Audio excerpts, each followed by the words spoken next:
बिस्मिल्लाहिर्रहमानिर्रहीम। हमारे प्यारे नबी सल्लल्लाहु अलैहि वसल्लम ऐसी चीजें इस्तेमाल नहीं करते थे जिसमें बदबू हो, अगरचा वो हलाल हो।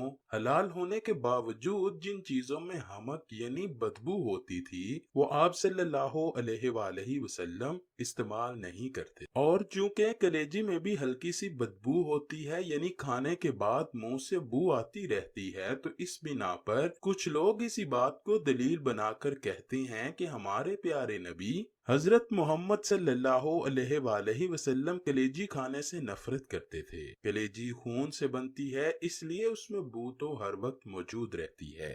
लेकिन क्या वाकई हमारे प्यारे नबी ने कभी कलेजी ना खाई थी? नाजरीन गिरामी, इस बारे में आजकल बहुत सी वीडियोस चल रही हैं कि कलेजी से हजूर अकरम नफरत करते थे, जबकि ये बात किसी भी रवायत से साबित नहीं, बल्कि आज की वीडियो में हम मुस्तनद अहादीस से ये साबित करेंगे कि हजूर अकरम कलेजी को पसंद फरमाया करते थे। गो के हजूर बू वाली चीजों से परहेज किया करते, लेकिन फिर भी आप सल्लल्लाहु अलैहि वसल्लम ने कभी किसी को कलेजी खाने से मना ना किया। कलेजी खाने के बेशुमार तबई फवायद भी हैं जिन्हें हम वीडियो के आखिर में जानेंगे। आइए अब बात करते हैं कि कलेजी के बारे में शरीयत इस्लामी क्या कहती है। आया कि हमारे प्यारे नबी सल्लल्लाहु अलैहि वसल्लम कलेजी खाया करते थे या नहीं? उन्होंने कलेजी के बारे में सहाबा इकराम को कलेजी खाने की तरगीब दी या नहीं? आइए हम आपको सरवरे कायनात हजरत मोहम्मद मुस्तफा अहमद मुज्तबा सल्लल्लाहु अलैहि वसल्लम के इरशादात की रोशनी में कलेजी के बारे में बताते हैं कि जिस चीज में इतने ज्यादा फवायद हैं, आया कि वो हलाल है या नहीं।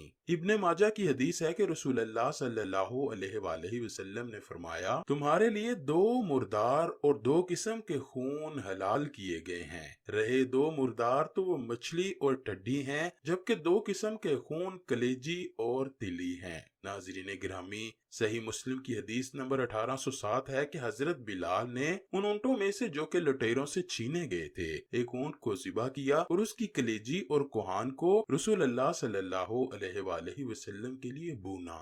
इसी तरह इमाम बहकी रिवायत करते हैं कि हजरत बरेदा रजी अल्लाह ताला अन्हा से मरवी है कि नबी करीम सल्लल्लाहु अलैहि वसल्लम ईद उल फितर के दिन अपने घर से कुछ खाए पिए बगैर नहीं निकलते थे और ईद उल अजहा के दिन नमाज ईद से फारिग होकर आने तक कुछ खाते पीते ना थे और आप कुर्बानी के जानवर में से इब्तदा कलेजी तनावुल फरमाने से करते थे। इस हदीस से ये साबित होता है कि कुर्बानी करने के बाद सबसे पहले जानवर की कलेजी खाना हमारे प्यारे आका की सुन्नत है। इसी तरह सही मुस्लिम की हदीस नंबर 2056 है कि हजरत अब्दुल रहमान फरमाते हैं कि हम रसूलुल्लाह सल्लल्लाहु अलैहि वसल्लम के साथ 130 आदमी थे। आपने फरमाया कि क्या किसी के पास खाना है? एक शख्स के पास एक सा अनाज निकला या थोड़ा सा कम या ज्यादा, फिर वो सब गूंदा गया। फिर एक मुशरिक आया जिसके बाल बिखरे हुए थे, लंबा बकरियां लेकर हाँकता हुआ रसूलुल्लाह के पास पहुंचा तो आप सल्लल्लाहु अलैहि वसल्लम ने फरमाया, क्या तू बकरी बेचता है या हदिया देता है? उसने कहा, नहीं, मैं बेचता हूँ। आप सल्लल्लाहु अलैहि वसल्लम ने उससे एक बकरी खरीदी तो और आपने कलेजी, गुर्दे, दिल वगैरह को भूनने का हुक्म दिया। हजरत अब्दुल रहमान कहते हैं कि अल्लाह की कसम, रसूलुल्लाह ने 130 आदमियों में से हर एक शख्स को उसकी कलेजी वगैरह का एक टुकड़ा दिया। जो शख्स मौजूद था उसको दे दिया, जो मौजूद नहीं था उसके लिए रख लिया। फिर आप सल्लल्लाहु अलैहि वसल्लम ने खाने के लिए दो बड़े प्याले बनाए और हम सब ने उन दो प्यालों में से खाया और सैर हो गए। दोनों प्यालों में खाना फिर भी बच गया तो मैंने उसको ऊंट पर लाद दिया। अल्लाहु अकबर। तो नाज़रीन गिरामी, हजूर अकरम का कलेजी को पसंद फरमाना बहुत सी अहादीस से साबित है और ये भी अफजल और सुन्नत है कि जब भी आप कोई जानवर कुर्बान करें तो सबसे पहले उसकी कलेजी को खाएं। आप ये जानकर हैरान होंगे कि जन्नत में सबसे पहले मछली की कलेजी जन्नतियों को खिलाई जाएगी। दोस्तों, हम आपसे गुजारिश करते हैं कि कलेजी का इस्तेमाल जरूर किया करें। उसका खाना सुन्नत और मेडिकल के लिहाज से इसका खाना सेहत के लिए बहुत ज्यादा फायदेमंद है।